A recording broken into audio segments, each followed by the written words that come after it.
Hola parceros de YouTube. Hoy me les vine con un video sobre la guerra polaco-soviética de 1919 a 1921.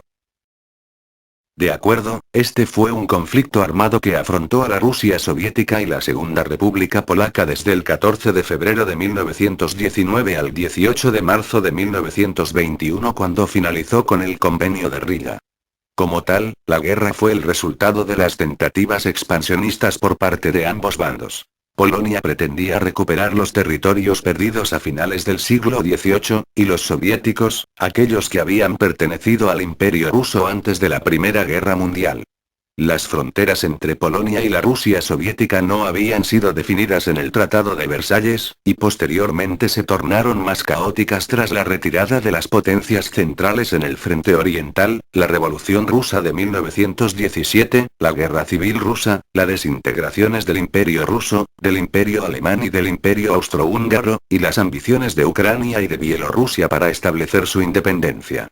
El líder polaco, Józef Pilsudski, creyó conveniente ampliar las fronteras de Polonia hacia el este, a la vez que consideraba factible crear una federación polaca que englobase el resto de los estados de la Europa centro-oriental, como un baluarte contra la aparición potencial del imperialismo alemán y soviético.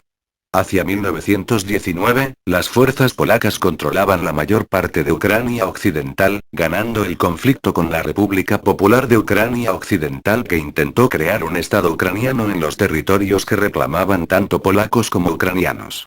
Mientras tanto, los soviéticos comenzaban a ganar la guerra civil rusa y avanzaban hacia el oeste, hacia los territorios disputados, y para finales de 1919 se había formado un claro frente bélico.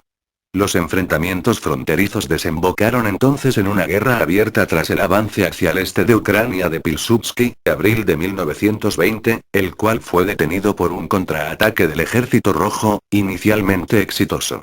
La operación soviética empujó a los polacos de regreso hacia el oeste, hacia la capital polaca, Varsovia.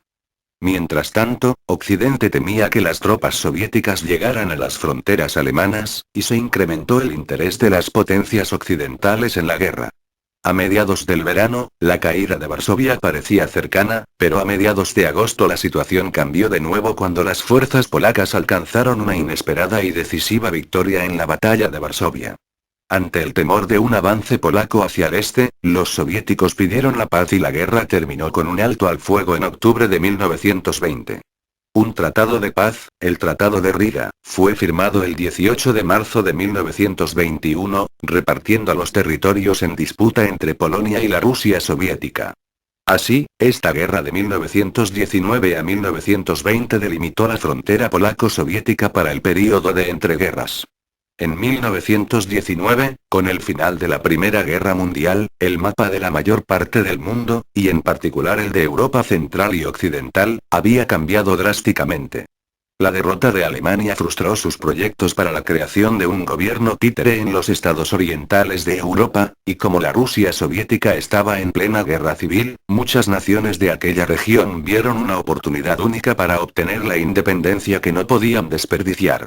Al mismo tiempo, los soviéticos vieron estos territorios como provincias rusas rebeldes, vitales para la seguridad rusa, pero fueron incapaces de reaccionar rápidamente, puesto que aún seguía presente el agotamiento producido por la Primera Guerra Mundial, la Revolución y la Guerra Civil. Mientras tanto, con el éxito de la sublevación de Polonia iniciada en 1918, Polonia había restablecido su estado por primera vez desde la última partición de 1795, que causó los 123 años en los que Polonia fue gobernada por sus tres vecinos imperiales. El país resurgió bajo el nombre de Segunda República Polaca y procedió a recuperar y restablecer las fronteras que poseía en el pasado. Sin embargo, Polonia no estaba sola en sus oportunidades y apuros, ya que prácticamente todos los países vecinos que habían obtenido recientemente su independencia comenzaron luchas sobre sus fronteras.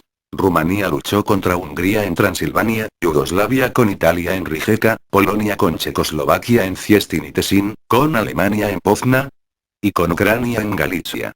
Los ucranianos, bielorrusos, lituanos, estonios y letones lucharon entre sí y contra los rusos, que estaban divididos a causa de la guerra civil.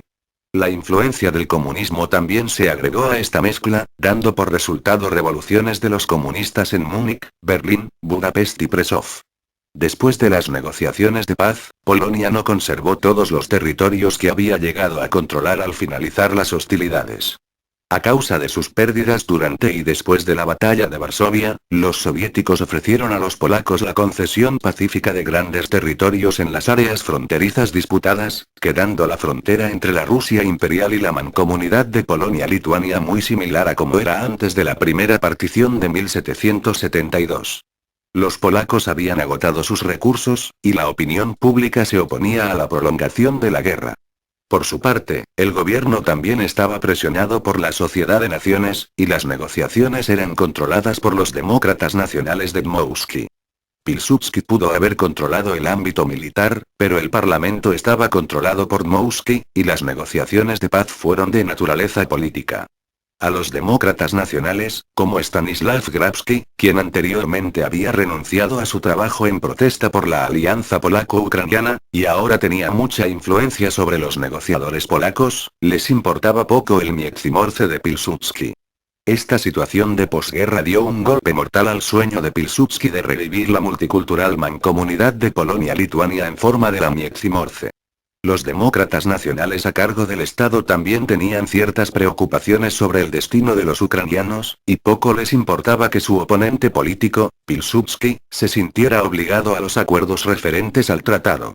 Los demócratas nacionales solo deseaban aquellos territorios que consideraban étnica o históricamente polacos o posibles de polonizar.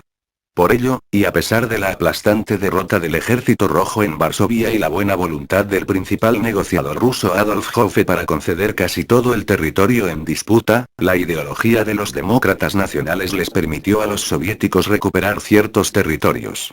La paz de Riga fue firmada el 18 de marzo de 1921, dividiendo los territorios disputados en Bielorrusia y Ucrania entre Polonia y Rusia. El tratado, que Pilsudski llamó un acto de cobardía, y por el cual se disculpó con los ucranianos, violaba los términos de la alianza militar entre Polonia y Ucrania, que explícitamente prohibía una paz por separado. Los aliados ucranianos de Polonia se vieron súbitamente internados por las autoridades polacas. El internamiento empeoró las relaciones entre Polonia y su minoría ucraniana. Aquellos que apoyaban a Petliura sintieron que Ucrania había sido traicionada por su aliado polaco, un sentimiento que se hizo más fuerte a causa de las políticas de asimilación de la Polonia nacionalista de entreguerras frente a sus minorías. En gran parte, esto inspiró las tensiones cada vez mayores y la violencia, masacre de polacos en Volinia, contra polacos en las décadas de 1930 y 1940. La guerra y sus consecuencias dieron origen a otras controversias sobre temas como la situación de los prisioneros de guerra, el tratamiento de la población civil y el comportamiento de algunos comandantes, como Stanislav Bułak-Balachów y Vadim Yakovlev. La victoria militar polaca en el otoño de 1920 permitió a Polonia apoderarse de la región de Vilna, donde se formó un comité de gobierno de Lituania Central subyugado por polacos, Komisarz Zapsaka Litu Rodkowej. Se condujo un plebiscito, y el Sejm de Vilna votó, el 20 de febrero de 1922, a favor de la incorporación a Polonia. Esto empeoró las relaciones polaco-lituanas en las décadas siguientes. La estrategia militar en la guerra polaco-soviética influenció a Charles de Gaulle, quien en ese entonces era un instructor del ejército polaco, que había luchado en varias de las batallas. Él y Władysław Sikorski fueron los únicos oficiales militares que, basándose en la experiencia adquirida en esta guerra, pudieron predecir correctamente cómo se lucharía en la próxima. Aunque fallaron en el período de entreguerras en convencer a sus respectivos ejércitos de aprender esas lecciones, en la Segunda Guerra Mundial se levantaron tempranamente para comandar sus fuerzas armadas en el exilio. La guerra polaco-soviética también influenció la doctrina militar polaca, que por los siguientes 20 años pondría énfasis en la movilidad de unidades élite de caballería. Hasta 1989, mientras los comunistas mantuvieron el poder en la República Popular de Polonia, la guerra polaco-soviética fue omitida o minimizada en los libros de historia polacos y de otros países del bloque soviético, o fue presentada como intervención extranjera durante la Guerra Civil Rusa para encajar con la ideología comunista. Bueno gente, esto ha sido todo por el día de hoy. Si te gustó, puedes dejar un pulgar arriba y una suscripción, en caso de que quieras ver más videos como este. No olvides compartir este video. Adiós.